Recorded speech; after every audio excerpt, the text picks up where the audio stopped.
Por Allahu na ka qetësu shpirtin. Allahu nuk le hapësirë dilemash, dyshimesh, frikrash. Allah thot, innama yataqabbalu Allahu minal muttaqin. Allahu i pranon veprat e të devotshmëve. Nëse e ke bërë sinqerisht për Allah, dije se Allah ta ka pranuar. Nëse e ke bërë për takimin me Allahun nesër e për hyrjen në xhenet me pejgamberin e tij Muhammedin sallallahu alaihi wasallam, ti je i bindur se e ke pranuar tek Allahu. Ama ti ruje këtë çësje. Ruje këtë ndjenjë të frikës së mos vallë, nuk kanë më pranuar vepra. Pse? Kjo të mban vigjilent, të përkushtuar. Kjo nuk lejon që ti me ul standardin e përkushtimit edhe të devotshmërisë së përgjithshme. Por përkundrazi kjo të bën ty me shtu edhe më tepër intensitetin devocional. Karshi Allahu subhanahu wa taala.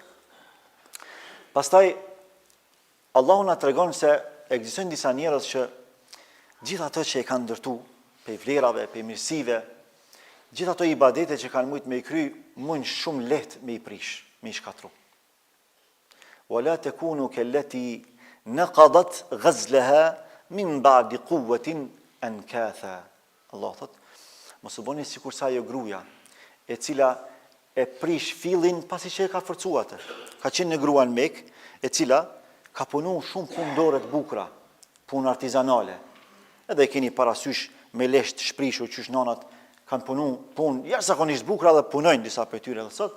Edhe ato që e kanë ndërtuar me bukuri të jashtëzakonshme e ka prish. E ka ngrej fillin e lampshit edhe e ka prish pas një nevojë. Ka thonë mos u bëni sikur sa ajo gruaja që ato që e ka ndërtuar, e ka forcuar jashtëzakonisht mirë me punën e saj të mrekullueshme, e ka prish pas një arsye. Pra, Allahu dëshiron të na tregojë se ekzistojnë edhe shkatrimet shpirtënore, pa atë që ke mujt me ndërtu ti për gjatë një muaji, gjithë atë lodhje, atë angazhim që ke bërë për hir të Allahut, nëse nuk e ruan e shkatron. Nëse nuk e ruan e shkatron. Pra Allahu dëshiron të na tregojë se ne nuk duhet të jemi besimtar sezonal.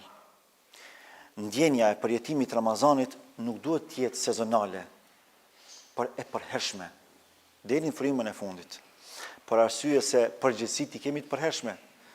Pra përgjegjësitë që Allahu na ka ngarkuar me to në Ramazan nuk janë të përkohshme, nuk janë sezonale, janë të përhershme, por Ramazani është piknisje e realizimit të këtyre përgjegjësive karshi Allahut Madhërisht.